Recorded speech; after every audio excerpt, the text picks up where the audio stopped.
খুব সুইট একটা আচারের রেসিপি শেয়ার করছি, আর সেটা হচ্ছে কাঁচা আমের বার্মিস আচার। 1 কেজির মতো আম পরিষ্কার করে ধুয়ে নিয়েছি। এখন পিলার দিয়ে খোসা ছাড়িয়ে নিচ্ছি। আমটা খোসা ছাড়ানো হয়ে গেলে এরকম গোল করে স্লাইস করে নিচ্ছি। অনেক পাতলা আবার অনেক বেশি মোটা এরকমও না, এরকম মিডিয়াম সাইজ করে আমি এগুলো স্লাইস করে নিয়েছি। আর মাঝে যে আটির অংশটা আছে এটা ফেলে দিচ্ছি।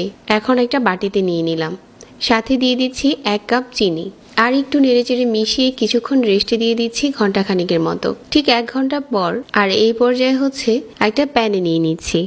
মিডিয়াম আঁচে চুলাটাকে ধরিয়ে দিচ্ছি আর অল্প আঁচে এভাবে করে জাল করতে থাকছি। বেশ কিছুক্ষণ জাল করে নিয়েছি। এখন এখানে 1/4 চা চামচ হলুদ গুঁড়া আর 1/4 চা চামচ দিয়ে দিলাম লাল মরিচের গুঁড়া, যাতে আচারের মাঝে দারুণ একটা কালার এসেছে এই জন্য দিয়েছি। আর এখানে নিয়ে নিচ্ছি 1/2 চা চামচ আস্ত ধনিয়া, আর 1/4 চা চামচ কালো জিরা, আর 1/4 চা চামচ আস্ত জিরা। 1/4 চা চামচ দিয়ে দিচ্ছি মৌরি, 2টার মতো শুকনা মরিচ দিয়ে হালকা ভেজে এটা আমি আধা ভাঙা করে গুঁড়ো করে নিচ্ছি। এটা দেওয়ার কারণে আজকের এই বার্মিস আচারের টেস্ট দারুণ এসেছে। তো এভাবে করে মাঝারি আঁচে জাল করে যাচ্ছি। একটা আমের স্লাইসও ভাঙবে না, আর এটা দেখতে অনেকটাই সহ্য হবে। আপনি এই রেসিপিটা যদি সেম টু সেম ফলো করেন।